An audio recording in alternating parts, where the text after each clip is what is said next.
Welcome to Human Risk, a podcast dedicated to the understanding of human behaviour as a risk. Here's your host, Christian Hunt. Hello and welcome back to the Human Risk podcast. On this episode, I'm exploring a really simple idea. That simple idea is that for some reason we find it easier to solve problems by addition rather than subtraction. What I mean by that is that we often overlook the benefits of removing things, choosing instead to add and make them more complex. Whether we're talking about our clothes, corporate structures, or compliance policies, the human temptation is to add. It's a subject that my guest on this episode, Leidy Klotz, has just written a book about. Leidy is an associate professor at the University of Virginia, and his research involves filling in underexplored overlaps between engineering and behavioural science. In his new book, Subtract, Leidy explores why we pile on to-dos but don't consider stop-doings. We create incentives for good behaviour, but don't get rid of obstacles to it. We collect new and improved ideas, but don't prune the outdated ones. Every day, across challenges big and small, we neglect a basic way to make things better. We don't subtract. What you're about to hear is something you'll definitely recognise at work and in your private life. And it's hugely relevant to human risk, because by ignoring subtractive solutions, we're potentially missing huge opportunities. As you'll hear, Leidy's research was in part inspired by his son Ezra and something that happened while the two of them were building a Lego bridge. This was really fun to record, and I know you're going to enjoy this. Not least when I tell you that Leidy used to be a professional football, that's soccer for Americans, player. How he came to become an academic is something I explore with him at the start. So please enjoy my conversation with Leidy Klotz on Subtract, the Untapped Science of Less. Leidy, welcome to the Human Risk podcast. Thanks, Christian. It's a pleasure to be here. It's an absolute pleasure to have you here. And look, I have to start by asking you about your career, because you've made a really fascinating transition from being what you call a soccer player. I call it football, but we know what we're talking about. From there to academia. How does that happen? I guess I wasn't good enough at soccer to make enough money that I had to didn't have to do anything else afterwards. And so then I had to think about what I might like doing. But yeah, I mean, soccer was my first love, and I spent my whole childhood doing it. It was why I picked where I went to college. I mean, here in the US, soccer is built into the university system in a pretty strong way. And then after college, I played for a couple of years professionally it would be like the second division in the United States, but we beat a lot of the first division teams. So I was good enough to get to that level, but spent a fair amount of time sitting on the bench. I forget what there was a fantasy football league that this is the early days of fantasy, and my brother figured out that he could pick me, so he was always like joking about my statistics. And the thing that would happen, I had a lot of appearances. I would always come in like for the last 2 minutes of the game when it was already, the coach would be behind by 2 goals, and the coach would send me on and say, "Go do your thing." And it's like, well, we're behind by 2 goals and there's 2 minutes left. Thanks for that. Yeah, it's like, can I have a bigger chance? But anyway, so that was my professional career. I loved it, and got to see a lot of really cool places, but it did, it was pretty obvious that it wasn't going to be a long-term, kind of raise a family, contribute to society type of job for me. And so after I got done playing professionally for a couple of years, that's when I had already had my degree in engineering, and I started thinking about what I really wanted to do with my life, and got some professional experience doing construction management, and then went back for my PhD in the engineering space, and then transitioned from have been transitioning ever since from, engineering and kind of bridging over into behavioral sciences. So thinking about like, why do we design things the way that we do? And that brings us to here, I think. And that's fascinating, because the sort of the origins of building stuff is I get it very simply. Well, we start to do things because we can, and we learn how to build them, and then we need shelter, and we design things. So if I go back to sort of the first bits of design is very around what can we do to make our lives better.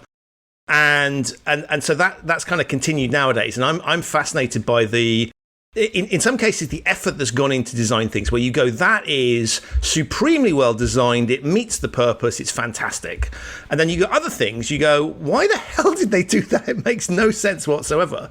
And so I think this is a really fascinating space. And when you look at that, it makes sense, but you are breaking relatively new ground. I'm not aware of that many other people sitting in that Venn diagram intersect. Yeah, especially when you add soccer, that makes me completely unique. So it's like soccer plus engineering design plus behavioral science. I think I'm probably the only one. And there are more and more people kind of going in both directions, from, designers understanding more about behavioral science and behavioral scientists understanding more about design. But I still think there's a lot of untapped potential in that area. I mean, I think one of the things that behavioral science is realizing, right, with nudging and with, all these, behavioral science consultancies popping up, is that you can do things with behavioral science, right? And that's what engineers and designers have been doing all along, right? Is we've been trying to do things with science. It's just been physics and chemistry. And so I think there is a common ground there that can really benefit society. And we should move straight on to the book, because the title is amazing. It's Subtract, right? It's actually, it sort of reminds, it's kind of a similar vein to Ed Sheeran's albums, which always use mathematical symbols. So I was like, he's riffing that. And your basic idea here is that we don't think about the idea of subtracting. We always think about additions. And there's a wonderful story that you tell in there, which I'd love it if you could retell, about your son Ezra and how you kind of really cottoned onto this as an interesting thing. Yeah, and Ezra will love that I'm retelling it too, because his head's getting bigger and bigger the more times I retell this story.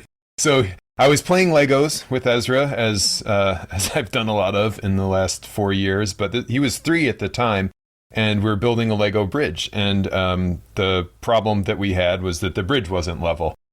And this was because the 2 support columns were basically different lengths. And so I turned around behind me. It's an easy problem for a dad to fix, right? And I grabbed another block to add to the shorter column. By the time I had turned back around, Ezra had removed a block from the longer column. Now, to be clear, Ezra's a horrible subtractor. He's probably worse than grown-ups, but he plays a lot of Legos, and this was the one instance that he had stumbled upon subtraction.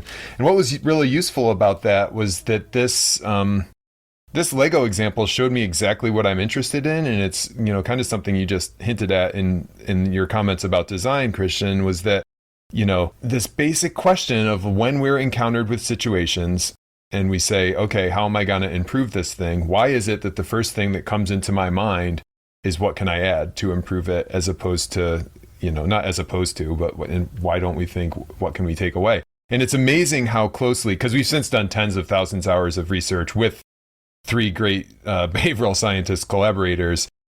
And it's amazing. Right, yeah, to be clear, this isn't just you've written a book off the back of what you're saying. Yeah, it's like, so from this experiment, that's what a lot of the YouTube comments get at. They're like, well, this Lego thing does not apply in all situations. Thanks for that again, right? Yeah. Helpful. I'm glad you watched the TikTok video, because there is a TikTok video that has over 1 million views of Ezra's bridge.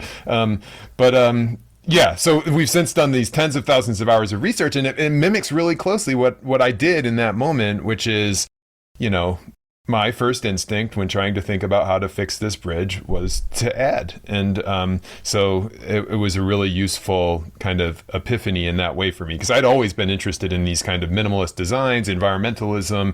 Why don't we think to take away there's cultural barriers, there's economic barriers, and this was kind of the most fundamental cognitive kind of representation of that. And the bit that I love in the book as well is you talk about the fact that you had this kind of moment.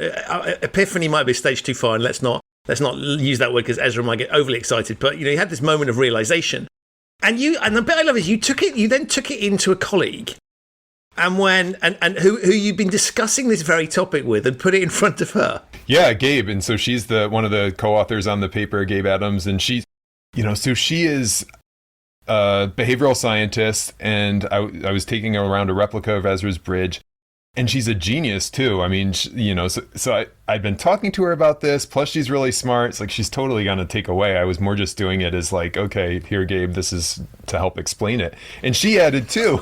and then she said, oh man, this is like such a cool idea. And I said, well, what do you think I've been trying to convince you of for these last few conversations? But So it was really, the bridge was helpful in crystallizing my thinking, but it was especially helpful in sharing that thinking with other people. And as you can see, it's a story that continues to make the rounds and be helpful for people in understanding what it is we're talking about when we mean subtraction. And so you went from there and conducted various experiments and to sort of appease the TikTok audience and to be rigorous, because those are not necessarily the same thing. You basically you conducted some experiments that, as I understood it, involved. You give people a Lego problem or another problem, and you test out. Well, let's make it slightly punitive for you to add things. So you charge people for that to really test out whether. And even in those situations, they still want to add, even where it costs them something, where there'd be a better, more economic, more rational solution not to do that. Yeah. And, so we did it with Legos, and we made, the bridge they're both equally good solutions, arguably, adding or subtracting. So we made some scenarios where it was just totally better to take away, where you'd have to add 8 blocks to achieve the same thing as if you had, took away 1 block.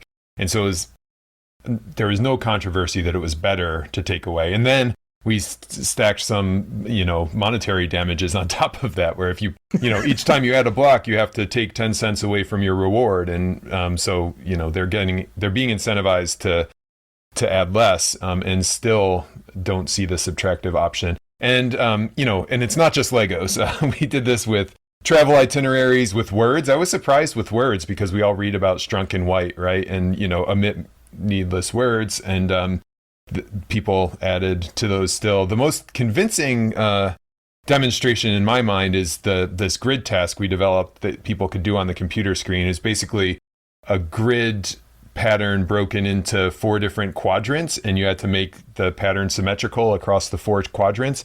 And so long story short, the one way you could make it symmetrical was by adding blocks to 3 quadrants. The other way to make it symmetrical was by subtracting blocks from 1 quadrant. And what's useful about that is people then can't say, well, they're only adding to Legos because they're used to adding with Legos. And this grid pattern is not something that people have experienced before in the real world. And it's demonstrating this same behavior. And so what we think is that this, applies not just in physical things with like the Legos, but also in our ideas, and also as we try to change situations, so like even our calendars and our schedules, and how we allocate our most precious resource, which is our time.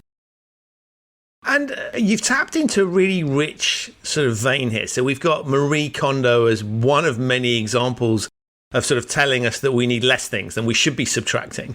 And I wonder what your thoughts are on why is this, right? Why do we seem incapable? Because when you point it out, it's blindingly obvious. Mm-hmm. And yet in reality, and we all know it, and since reading the book, I've been like wandering around going, yeah, there it goes again. And of course, I it's back to your point, right? Is even though I've thinking about it, I still find myself doing it. Why? Any sense of why that is? One is just this. The answer that I'm most confident in is that we're just wired to think this way, and that's what our studies have shown, that this is our first instinct to think of adding. I think one of the reasons why we continue to need the condos, and I'm a big Marie Kondo fan. I've got, she's improved my closets. I was going to say, have you done that? Because yeah, I had to because she's a fellow traveler, right, with a slightly different. Well, no, I had to is because I had I would talk about the preliminary versions of our research, and people would be like, "Oh, this is Marie Kondo," and so I was like, well, I better go see what this Marie Kondo person has to say. And then I, talked to my wife, and she's like, "Oh, she has a Netflix series now." So, but yeah, and like a lot of Kondo's advice is actually pretty scientifically sound. I mean, she talks about, one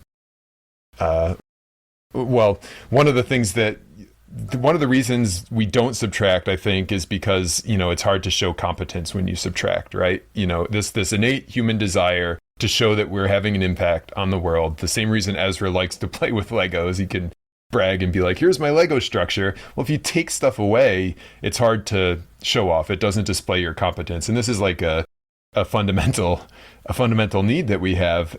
But if you subtract enough, people do notice, right? And that's what Marie Kondo is like, tidy all at once and get this, totally transform your space. So if you go into your closet after you've done a Marie Kondo tidy, you notice that this is a different situation and your competence is therefore on display. So that's one example of how her advice is actually matches up pretty well with the science. But I promised to say why I think we still do it. And I think it's partly because we think it's easy. This notion that it's obvious is precisely the problem. It's like, oh, we're reminded to subtract. Okay, I can subtract, and I'm going to go on with my life, and then you miss it in the next thing. And I think that that is part of the problem. And I hope that's what the book addresses, or at least that's what the book does. That's different. Maybe is that the book really spends a lot of time, the whole first half, helping people understand why we do this. And it's not just it's the cognitive part, but then there's also this desire to display competence, right? And in that case, it's not that you're not thinking of subtraction. It's like you think of subtraction and you say, oh, I'm not going to do that because my boss isn't going to think I did anything. And so really by understanding the why, I think that, I hope that the book helps people have this new lens that they can bring to all sorts of other problems. I don't think it'll fix everything, but that's the unique value proposition. And of course, like the latter half of the book does get into more of kind of how-tos, but I do think that the unique part is like that scientific understanding of why. And I thought it was fascinating at a time when we're all being asked to do less of certain things. I mean, clearly we're compensating by the means, but there's less travel, there's less kind of human contact. So this is quite a timely theme, and particularly if we think about things like the environment, where there is a limit. Whatever some people might think, there is a limit on natural resources. So it's quite a sort of timely book in terms of that's how we are all being forced to think. And providing we're not deniers, we're going to have to do that in order to deal with big issues like climate. Yeah, I mean it's just that same issue there, right? Whereas like this notion that subtracting can't be good, basically, right? And because, when we're talking about some of these things that we would stop doing to, for environmental benefits, I mean, the argument is not that this is a loss for everybody. The argument is like, hey, we need to do this thing to make our lives better in the future and to make our lives better now. And it's really hard to get over, this mental hurdle that subtracting equals bad, adding equals good, growth equals good. So it's hard. And I think like everybody would agree, right? If you reshifted that focus, we don't really care about growth in and of itself. What we care about is progress. And I think what the research shows is that, Ezra's bridge made progress by subtracting, and I think that's just something that we need to keep in mind. But it does, on the biggest scale, that is where this has implications for. We talked about Marie Kondo and sort of being timely, but of course there's plenty of examples of us knowing this before. So there's the old sort of adage of less is more. We've got you quote Mark Twain, and here's I didn't have time to write a short letter, so I wrote a long one as a prime minister. So we've kind of known about this for some time. Yeah, and Twain didn't actually say it. It was somebody else. There's no record of him saying it. It's like these quotes. He's been credited with so much stuff. He's great, yeah. Him and Albert Einstein, right? It's like, oh, if we just say that Mark Twain said it, then it becomes a more reputable quote. But everybody said it. I mean, Benjamin Franklin, Pascal said it. It's been around forever. And, Da Vinci's talking about it in design when there's nothing left to take away. And a quote that gets attributed to Lao Tzu 2.5 millennia ago, to gain knowledge, add things every day, to gain wisdom, subtract things every day. And, this is just more evidence that we've been doing this for a long time. Like, how come these are profound quotes? Why isn't there a profound quote from Lao Tzu that says to gain knowledge, add things every day, to gain wisdom, add more things every day? I mean, that quote hasn't stood the test of time, apparently, but these ones that remind us of this seemingly obvious thing have, and that's because we continue to overlook it, or maybe because it takes a little more than a quote. And so we have this sort of perceived, and we can all, if you start to think about it, there's lots of examples where we all individually do it, where societally it's happening. whether that's in consumption or just in the way, people, sort of human beings build bigger and bigger buildings, and there's more, more. And I wondered sort of, as you walk around the world now, has it changed your perspective? Are you clocking this stuff much more?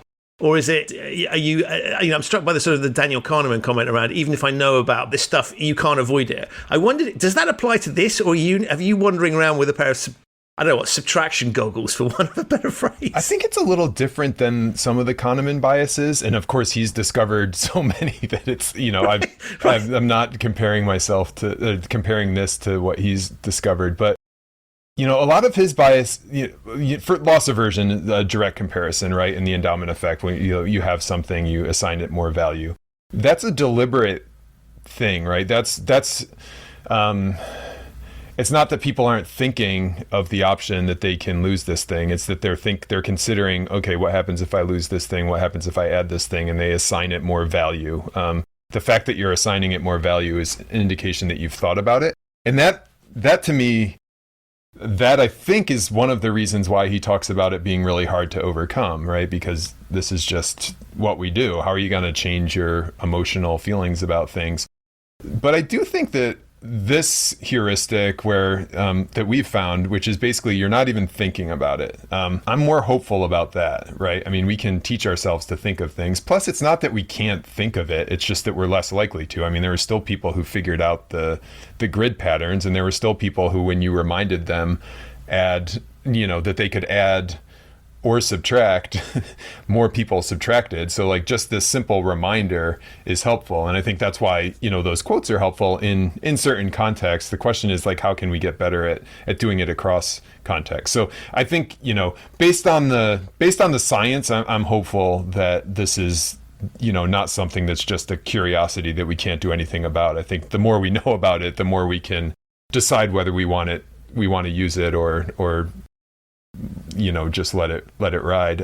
I think, and then to directly answer your question, because you asked me about noticing things. I mean, I think I certainly notice things, but I'm not perfect by any means. I mean, I just showed you Ezra's Lego Manchester United Stadium before this. I mean, we've got tens of thousands of Legos in our house that I have added to our life in an attempt to make it better. Very successful. Well, with the exception of the Man United thing, which we can park, yeah. But the rest of it seems to me is a successful concept. Yeah. For Ezra. When you had people that clocked this, particularly those without help, was there anything? And clearly more. I know the standard answer will be more research required, but let's assume we can't do more because we like to subtract. So let's use that conjecture, pure conjecture. Yeah, exactly. Yeah. But is there any sense of why that is? Is it a cultural thing? Are there any patterns there as to why people who've a natural propensity to think like that, or is it just I don't know? They might have done it in this particular circumstance, but maybe they wouldn't in others. We couldn't find any trends. So in terms of the research that we have, we did do some studies in Germany and Japan. I mean, not nearly as comprehensive as what we did in the United States. But didn't, the intergroup differences were far greater than the across group differences. So we didn't find anything cultural, although more research is required on that. But I really feel like the conjecture could go either way on that one, Christian. I mean, I think that it's one of the cool reasons there's more research required, I think, is that I'd be surprised no matter what we found. I'd be surprised if there were no differences, and I'd be surprised if there were robust differences between, cultures or, age groups or expertise. So yeah, and then as far as, we did also look, this isn't reported in the paper, so this is a specific, what's it called? Exclusive to Human Risk Podcast. Yay! We love those. We don't get that many, but we'll take the ones we get with gratitude. There wasn't, gender differences or I forget if we analyzed it by age and things like that. But, we just didn't find any, demographic, systematic demographic differences. And I think the question about expertise is really interesting. But it's like the culture one where I'm 50-50 on what I think will be the case. I'd be surprised if it turned out that somebody who had a lot of, you mentioned architecture, for example, like, are they going to be better at making subtractive changes if they have a lot of training, or maybe, they're so indoctrinated in this, adding that they'll do more. I'm sure the architects would say, well, we'll be perfect. But I know engineers would do that. I can poke fun at engineers because I identify with them. But so that question about expertise is really interesting, and we just didn't find anything, anything in our data yet. So I'm sorry for the cop out, and I would really provide a conjecture if I thought that one of the things was definitely gonna be this really matters. Right. But I don't know. Yeah. And when we think about practical applications for this, I mean, it is pretty endless, right? Because you can start in the physical world, and then before we started recording, you and I were talking around, the cognitive world, and some of the people listening to this are responsible for writing policies, creating controls, building infrastructure that, I'll put it in very simple terms, is there to mitigate human risk. So if I think about a compliance person, and one of the sort of perceived wisdoms there is really about, the more policies I have, the more controls I have, the more secure we are. Mm-hmm. So there's plenty of real life applications that we can see, and I'm intrigued by your thoughts on anything you've seen happening so far and where you think this might go, because it seems to me this is, the reason this is so powerful is it is broadly applicable, and we can all think this isn't just something I can take to work. This applies in my personal life, but I can also see how it could apply in a work context. Yeah. And that's what I like about it the most too, is not necessarily the physical examples, but these social systems and our ideas. The regulation one is interesting. There's an example in the book that I use this is the United States, and I'm sure it's better everywhere else. I'm rolling my eyes for those who can't see. Yeah, no, but like in the U.S., federal regulations have increased 17-fold since the 1950s. So right, they are not playing the subtraction game, that's for sure. And and there have been some examples, and this actually came from a Democratic administration where that people were. President Obama put out an executive order that encouraged people to think about their existing regulations and how they could make them more effective or less burdensome, right? And so that is very close to one of the cues that we provided in our experiments that got people to subtract more. It's just a simple reminder, hey, you can add or subtract. And that executive order led to a whole bunch of, hey, this there was one regulation where milk for dairy farmers was basically falling into the same category as spilled fuel oil. So they were having to do a whole bunch of extra cleanup. And the EPA never intended it to be this way. And they were as frustrated as anybody, the Environmental Protection Agency, that now they have to police this thing. And, so the agencies are wasting their time and I've just got this vision of you go out with a hazmat suit, right? for the it's just milk. Cow milk. And meanwhile, you're like drinking it out of the, when right. It's, yeah. So that was, a sticky example of, but also a very practical example of, well, one of the things you can do is just put in place these processes that cue ourselves to take things away. The other example that has come up since writing the book, I talk about my sister in the 6th chapter because she's an emergency room doctor. And I think one of the things that they do really great is triage. And this kind of gets to this point of you can't just add requirements indefinitely. Like the triage checklist is obviously not everything that a doctor considers when deciding how to admit a patient, but it guides them through the main steps and makes it so you don't miss the forest for the trees. And so I was bragging about doctors and that, and she's like, yeah, but we're horrible at this. We still have a checklist when we admit people to the hospital for SARS. When SARS was going around, they had a checklist, and they haven't gotten rid of that, even though there's literally never been a SARS person to come through. But you never know. Yeah, right? You never know. Well, it's better safe than sorry, right? And it's, but of course, what could my sister be doing with that time? What could the patient be doing with that time? And what's that? It's distracting us from more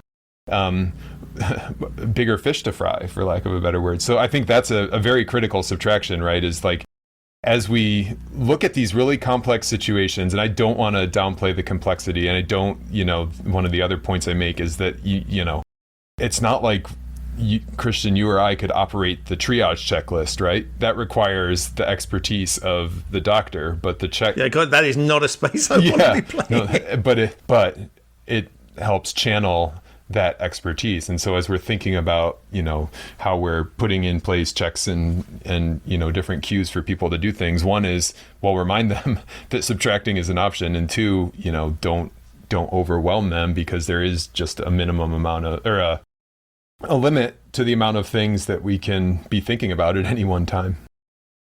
And have you, it's early days obviously, but have you had people approaching you, asking you about how to do this? I mean, the book goes into that, but I could sort of imagine somebody who wanted to we're taking this very seriously. We've got the world's expert on subtraction involved. Has that started to happen? Or? Yeah, I've got to figure it out by tomorrow at 12, so how to do this.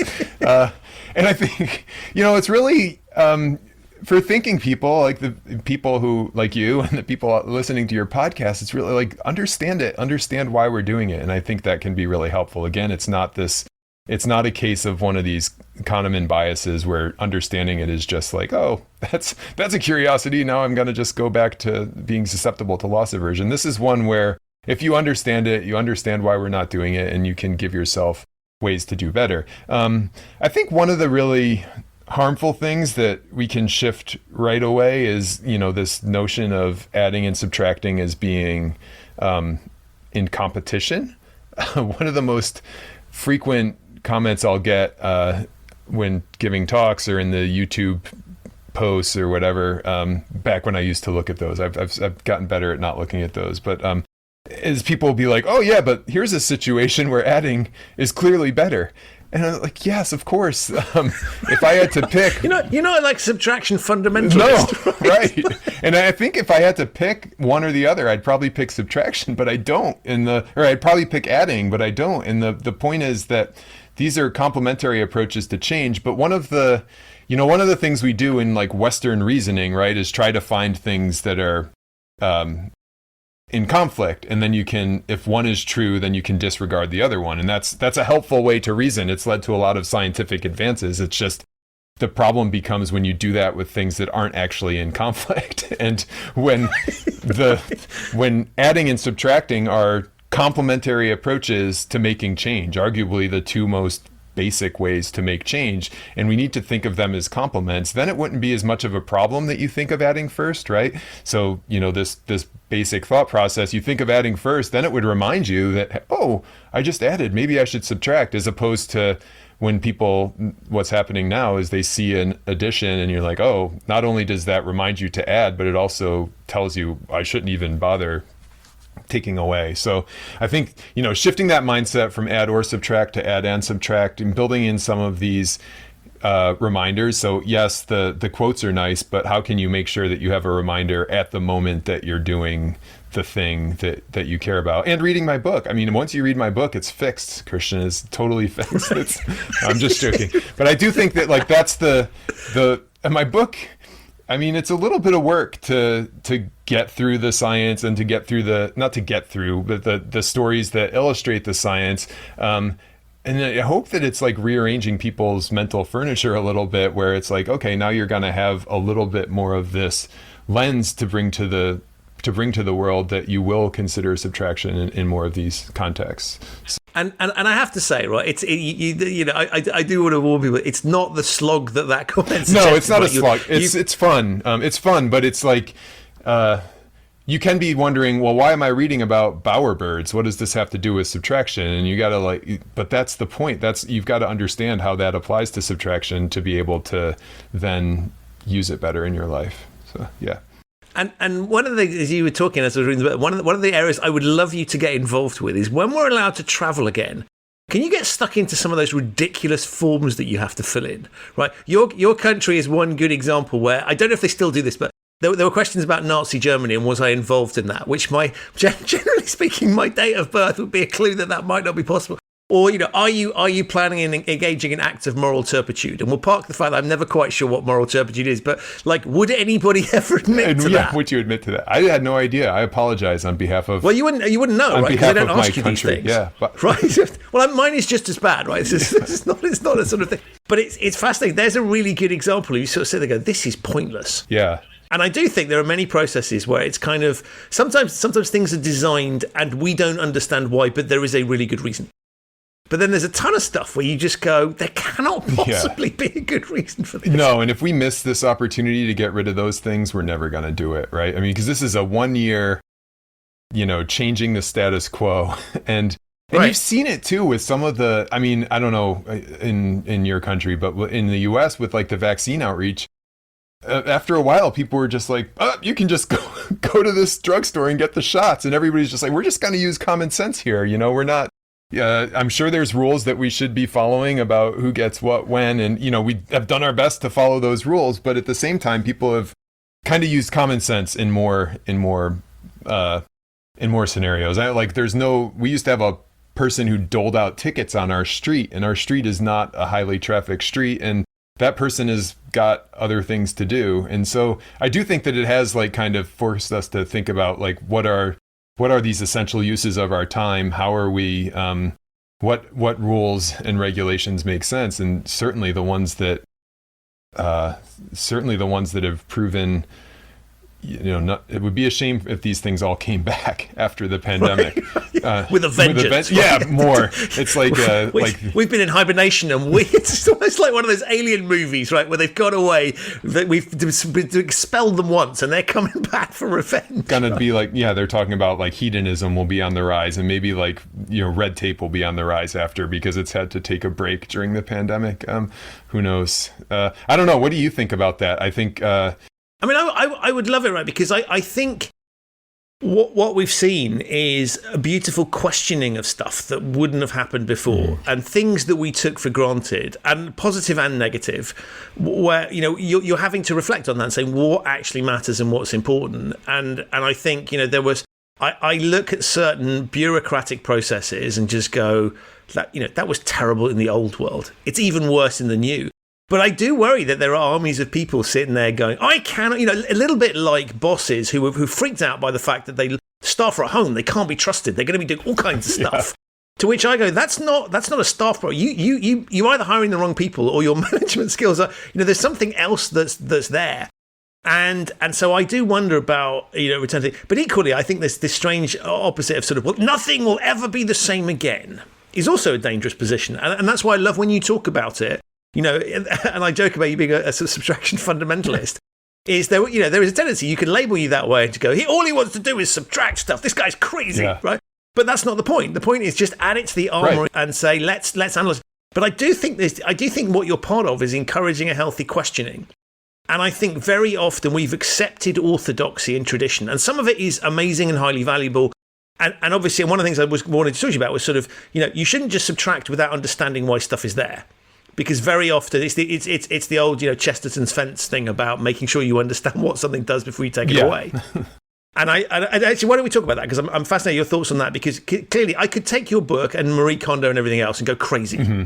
This guy will remove all these things, but we need to have a degree of caution around these things, right? Because if we don't understand why the thing is there, removing it could be really dangerous. Certainly, yeah, and that's a case where all else being equal, adding kind of has an advantage, right? Because, and I think that's a valid reason why we might be more prone to adding things than to taking them away. Because if you see something, you assume that it has some value. It's like, okay, I might not understand this, but whoever put this fence there must have known what they were doing. Something, or she knew something. Right? So yeah, that, and I think that's a perfectly reasonable thing. Whereas if you add, you're not changing anything that anybody else has done. On the other side of that coin, though, it's, when you think about climate, for example, it's like, and we're talking about how we're going to address climate change and, talking about some of these climate engineering proposals, right? So it's basically, okay, we've thrown this system out of whack without even trying for the most part. And now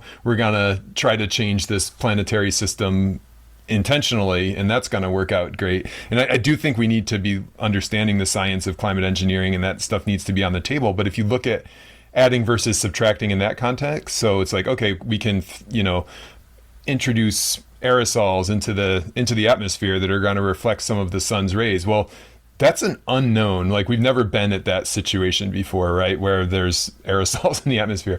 But if we subtract the CO2 emissions, which we've polluted into the atmosphere, I mean, it's still taking a unpredictable complex system, but at least we're like going in a direction that we're somewhat familiar with. Like we know how the climate behaved at 350 parts per million, and that was pretty good. So anyway, I think that there are some cases too where subtracting has like a kind of all else being equal advantage over adding, if that makes sense.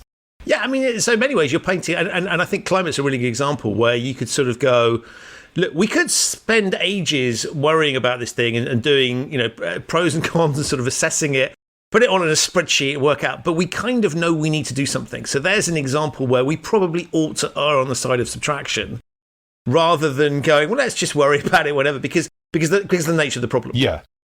And also the adding introduces more uncertainty probably than the subtracting would. And in these really complex systems, it's the same with prescriptions. This is one that I wasn't in the book, but a lot of doctors have brought up since reading it. And they say, well, one of the problems is overprescribing in the United States, at least. And so it's basically like you've got this person, they got put on one drug for one thing, and then that's just assumed to be their base state. And so the next time they get treated, it's like, okay, I'm treating this patient who's on this drug, and then they add additional drugs to treat it. And there's a real challenge of like, okay, now there's all these drugs piled on top of each other, and you just continue adding drugs. And apparently it's called prescription cascades. Also, what's the other? I forget the other term for it, but so that's a worry. And then sometimes what needs to happen is the person needs to come down. Well, basically after you've stacked 9 drugs on top of each other, you've got this person who's taking 9 drugs, when what you might really want to do is like take this person back down to the baseline and see what the one appropriate drug is now, for example. So again, I don't want to oversimplify that because there's a lot of complexity there into what's right, but a lot of doctors have reached out and say, oh, this is a huge problem in medicine, and this is something that could build on or your finding could partially explain. I forget, why did I come to that? Oh, because taking away in that case is also brings you closer to, you're basically dealing with a complex situation, which is a human, right? And you're trying to make this thing better. And there's no way to 100% predict what's going to be better. But adding stuff is just kind of adding tension to this complex system, whereas subtracting stuff is kind of taking it back to a more known state. So again, I'm not a subtracting fundamentalist. It's not always the better thing, but there are some kind of basic advantages in situations like that one. But that's a fascinating example of someone taking the book and just going, yeah, I recognize that. And have you found that the conversations you've had with people, maybe that example or others, is it a case of I kind of knew this was a thing and you've just helped me understand it better? Or have you opened people's eyes to stuff that they're doing? I didn't even realize I was doing that.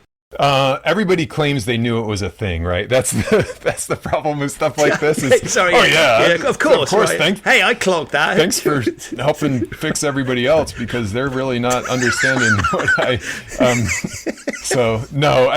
So I think it's been more of that, where it's not quite that much. It's like, oh wow, I didn't realize how deep rooted this is. That there's like a kind of fundamental cognitive element to this. But the conversations have been amazing. I mean, that's been my favorite part of the book, is coming to talk to people like you and, my neuroscientist neighbor who is like, oh, this is relevant in medicine, and them seeing that this, how this applies to what they're doing. And that thought is, I mean, just from a selfish standpoint, from my learning, it's like, wow, that is amazing opportunity for me. But also it gives me hope that there is some value in knowing for them and just helping them understand the problem, and then, some of the ways that they might get around it. Another and medicine's been great. I don't know what it is, if it's just like the right doctor tweeted out about the book and it got into every doctor's hands, but they've been talking about, even the doctors have been talking about it in terms of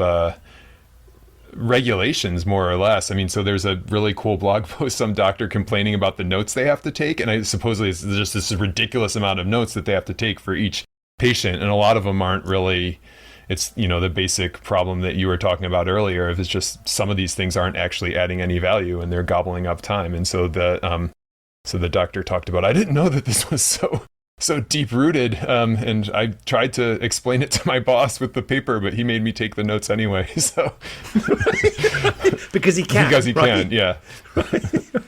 And that's interesting, because that is often the case, right? Which is sort of, back to why subtraction is difficult. It seems to me that if you are in charge, so there's if you're in charge of a process, cutting things out, particularly if you've designed that process, is potentially embarrassing. But equally, many empires are built on these processes.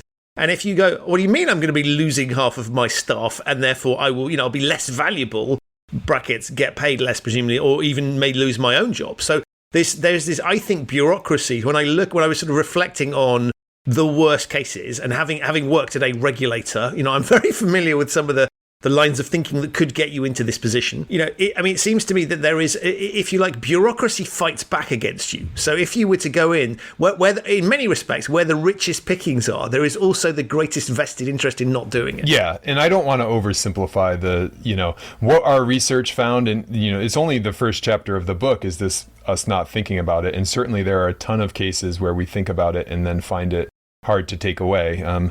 Sometimes it's cultural things, but sometimes it's just these economic and bureaucratic forces, right? Where it's in somebody's best interest not to subtract, and that person's the one making the decision. So again, I think it goes back to one of the reasons this is just a hard thing to do. It's hard to think of, and then it's hard to pull it off in the real world. But understanding why it's hard can be useful.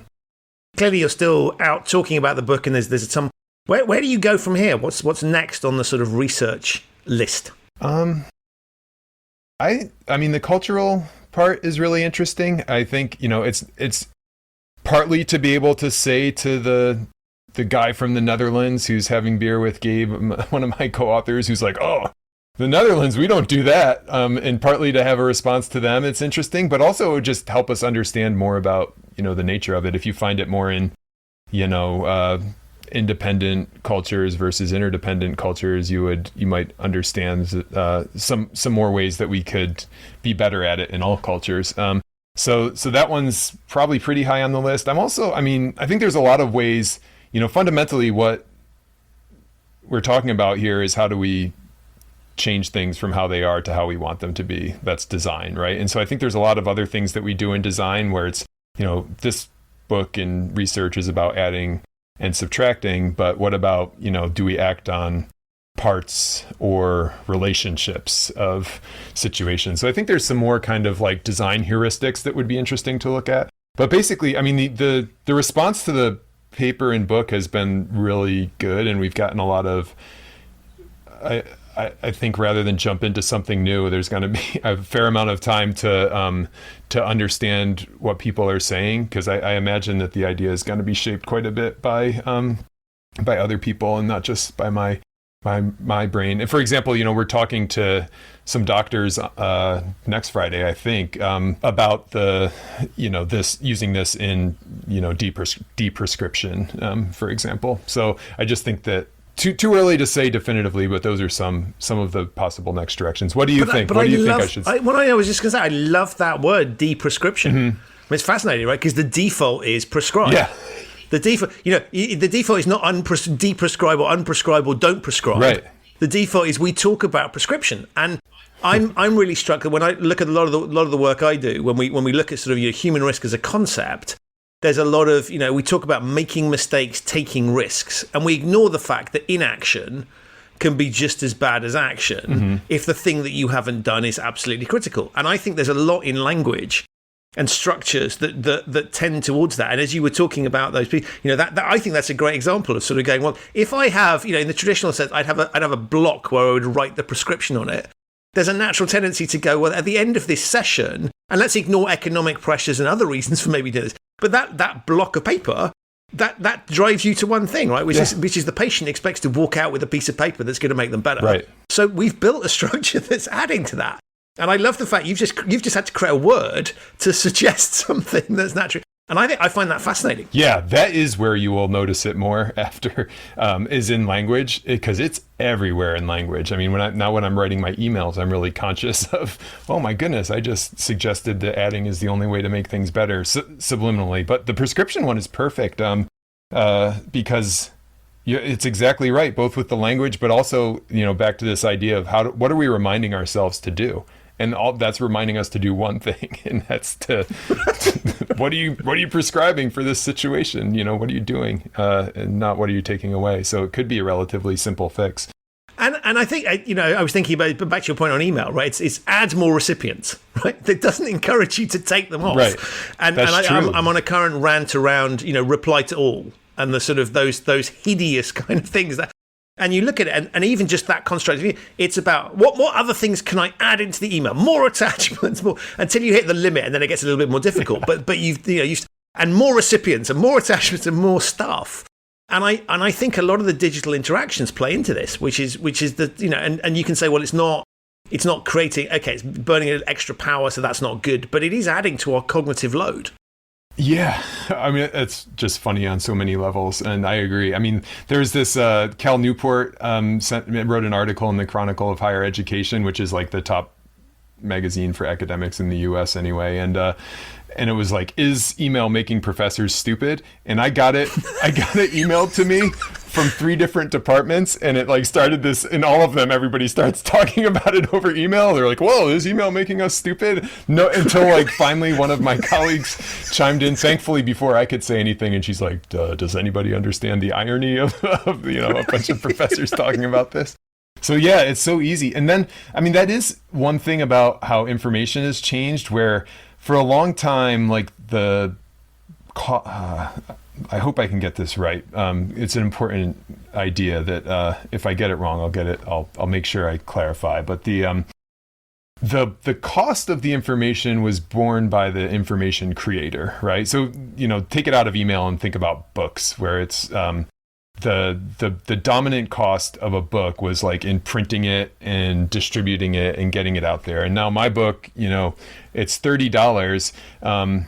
But the dominant cost is going to be the person's time you spend reading it. Because even if you value your time at only $5 an hour and you read it it takes about 7 hours, that's $35. So the time you've spent with the information is the user is spending with the information is more, it represents more cost or value than the time it spent to get that information to the user. And it's like email, it's like that on steroids, right? Because you hit click and all of a sudden it's in 30 inboxes, and all you've done is just you auto-filled some respondents, and you haven't had to spend any time on it, but your respondents are going to. So we're just like, it's become really easy to inundate others. And a lot of the stuff with too much information isn't actually that new. I mean, people have been talking about I think it's Aristotle or Socrates, one of those guys, was complaining about books, saying this has gone... Or Mark Twain. Yeah, Mark Twain. I think it was Mark Twain, definitely. He said that books were going to be a problem because now people weren't going to have to memorize stuff. And so, this worry about too much information has been around for a while, but what has flipped is the costs for the information. And basically all the cost is on the consumer of information now, which... Yeah, so we're just slaughtering ourselves with the. Yeah, and I read someone said email is a to-do list generated by other people. Yeah. Which I kind of love as a definition, because I think that's generally right. Yeah. Well, good luck with your fight against it. I'm glad you're working. Well, I look at it and go, in bureaucratic organizations, what is one of the weapons of mass destruction that you can unleash on people? Answer is emailing tons of people with crap they don't need. Yeah. And it's readily available to everybody. And it feels like I'm sending an email to lots of people, right? Feels like an action. Yeah. It's a good, and it gives you an audit trail, all those sorts of things. And I think it plays into, many of the people listening, they're going to turn off now. But fortunately, you're here, so you'll save this particular episode, but I'll ruin it for a bit and sort of go, if you're sitting in compliance or audit, there's a whole host, or legal, or any of these things. There's a whole host of things that would belong around documentation and being able to evidence what you've done. Right. And what does that naturally lead you to do is to send more emails, write more things down, create more processes, create more policies, because then you've got something to show to regulators or whoever that you've done something. Mm-hmm. And so I see, for me, email is just the sort of the obvious, but it's the tip of the iceberg, if you like, that I can easily attack because, hey, let's blame the IT guys, right? That's kind of, but I think it does facilitate a lot of these things that we're talking about. And so I do genuinely, if you had to run around and talk to everybody that you could email, right, you wouldn't bother doing it. Right.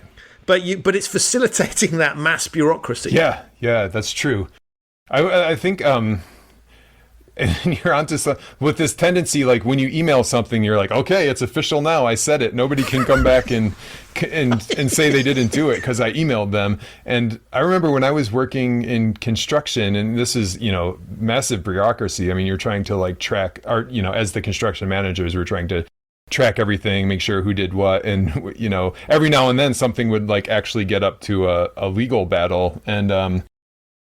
And I remember, like, we had been so careful to, like, track our emails and to make sure that, we said this and that. And then, it mattered a little bit, but there was no moment where somebody went and looked, oh, look, Leidy's email, he said it right here. Therefore, the case is closed, right? So it's like, it's this, not only is it damaging, it's also just like a false sense of you're actually doing something because it isn't necessarily going to hold up when it comes to this argument about, oh, did you say this or not? Yeah. Right. So it's on the record. It's on the record. Is the record, yeah. Is it worth anything? Well, and has that ever happened to you with like you're getting in a fight with a colleague and you sent them something 2 weeks ago, unless you really hate the person, you can't dig up the thing from 2 weeks ago and say, here, look here, I sent this thing to you 2 weeks ago. I mean, you have to say, oh, just a gentle reminder here. So it's, the documentation is like a false sense of security. Right. And you remind me of something I always talk to people about, which is a lot of companies have these annual attestations where they go, you must sign here to say that you've read, memorized, God knows what else, abided by all these rules. And on the face of it, right, that looks really smart because you go, we've got it covered. They've read. And then you go, well, let's have a look in the real world and go, how many times have you gone and rented a car or downloaded a piece of software where you've accepted terms and conditions and you have no clue what they say? Yeah. And in fact, even if you had an issue with them, you can't negotiate. Right? I can't turn around to Apple and go, could you strike through that clause there? Because that's not acceptable to me. Right. So we're conditioned to accept that. And I think there's a really good example of a process that I look at and just say, I get why it might seem logical from a legal perspective. And maybe you do have to do that to protect yourself. But if you think for 1 minute that the thing you've got people to sign is a genuine reflection of the fact that they've read all your policies, memorized them, you're kidding yourself. And more to the point, don't think this is costless, right? Because you have literally gone through a process that says, we are asking you to do something that's a bit of a sham. And it's a sham because we know it's a sham because all these other contexts in which you do it, we know what your reaction is. Why should we assume it's any different? And the answer is always, well, we employ them so we can tell them what to do, right? Which is managing a relationship by contract. So back to your point. Yeah. If you're literally dependent on legalese to manage a relationship, something has gone wrong. Mm-hmm. I generally don't point to a contract unless I want to enforce something. I'd rather try and avoid that. And I think there's a good example of something that costs an immense amount of time. Mm-hmm. And I know that sometimes we have to do things for form's sake. But I would sit there, my point to companies is to say, look, think really carefully about this, because is it really worth the effort? And are you just thinking about those 1 in a million situations where it and to your point, might be useful? It might be. As opposed to definitively knowing it is. Yeah. Yeah, it's really great. And it's such a good point that the cost is not necessary. It is in time, but it's in the morale of your employees, right? And how they're thinking about the organization. One of the examples in the book, that's this, the Army War College did a study of their, But do you know what I love about that as well? Sorry to stop you. Yeah. War College, right? That basically says we are here to go. Right, we're teaching people war, right? Which is of course what you do. But again, it's an action, right? It's not the how to stop war college. Yeah, what do you think? It doesn't necessarily lend you to like de-escalating things, does it? Geez. Well, so they have their commanders were overloaded with work, and they came in and did this analysis of the commanders, and it turned out they like literally had more stuff than time to do it in. And like their stuff was broken down and like, you must do this thing for 3 hours. And when you added up all the hours, it was more than the time. And so it was, I can't think how this ends. yeah. Well, but the damage wasn't just, it forced these like really upstanding military officers, right? They've gotten where they've gotten in their lives by being like super honest and like in it for the best interest of their country. And it's forcing them to cut corners. So the damage here is in addition to the time, but also like just the morale. It's totally going against these people's kind of self-image that has been, earned over decades, and now they're being forced to cut corners to fit in all the things that are being asked of them. And the ending of this isn't good. I mean, the ending in the report was that they should basically add less requirements. There was no acknowledgement of like, hey, maybe we need to get rid of some of these things, because it's the same as the carbon dioxide. We're past the point. It's obvious. We need to take things away. There's no. I love that, right? We couldn't subtract. We could just add a little bit less. Yeah, right? Let's slow down. Slow the growth of a. Slow down the rate here a little bit, guys. Yeah. Amazing. Leidy, that I think is a highly entertaining note on which to finish. Thank you, firstly, for the research that you've done and writing the book, and thanks to Ezra, obviously, for his supreme assistance in this. Because I loved it because it really resonated with me on a personal and a sort of professional level. So thank you for all of that. And above all, thank you for coming on the podcast and being an amazing guest. I've had an absolute blast. I've learned a ton of stuff and it's been really engaging. So thank you so much. Well, thank you, Christian. And for the terrific work that you're doing. I mean, one of the fun things that for me is sharing this idea with people who can translate it to different audiences. So it's fun to not only hear your enthusiasm for the idea, but also hear how you're applying it in these slightly different worlds from where I work. So I really appreciate it. It was amazing. Well, look, I will put links obviously to the book, to your articles, and to you in the show notes. And if people have fascinating case studies, of course, we'll encourage them to come forward and let you know what those are. Thanks, Christian. So that's it for another episode of the Human Risk Podcast. My massive thanks to Leidy for appearing and to you for listening. To find out more about Subtract, to read the Nature article that Leidy referred to in our discussion, and to watch his TikTok and YouTube videos, have a look in the show notes. There are links to all of those there. If this is your first time listening to the Human Risk Podcast, welcome. You can subscribe wherever you get your quality audio content. It's available on all of the major podcasting platforms. To find out more about human risk, visit human-risk.com. You can find details there of the newsletter, the work that I do with my clients, and some resources to help you manage your human risk. I'll be back very soon with another episode of this show, but in the meantime, stay safe, keep subtracting, and thanks for listening.